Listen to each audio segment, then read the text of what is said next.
இப்போ சளி எல்லாருக்குமே இருக்கும். அதுக்கு இந்த மாதிரி ட்ரை பண்ணி பாருங்கள். ஒரு குண்டால ஒரு 2 சொம்பு தண்ணி ஊற்றிக்கோங்க. தண்ணி லைட்டாக பாயில் ஆனதுக்கப்புறம் ஒரு 10 கற்பூரவள்ளி இலை, 10 துளசி இலையை இந்த மாதிரி போட்டுக்கோங்க. நல்லா வாஷ் பண்ணி போட்டுக்கோங்க.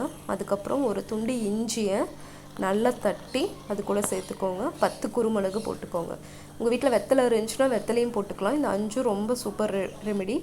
இதை போட்டு இந்த மாதிரி தண்ணி கொஞ்சம் வற்றினதுக்கப்புறமா கலரும் இந்த மாதிரி சேஞ்ச் ஆகும். நல்லா இந்த மாதிரி சேஞ்ச் ஆனதுக்கப்புறமா வடிகட்டி குடிங்க. இது குடிச்சு ஒரு 2 ஹவர்ஸ்லேயே உங்களுக்கு நல்லா டிஃப்ரென்ஸ் தெரியும். கண்டிப்பாக ட்ரை பண்ணி பாருங்கள். தேங்க்யூ.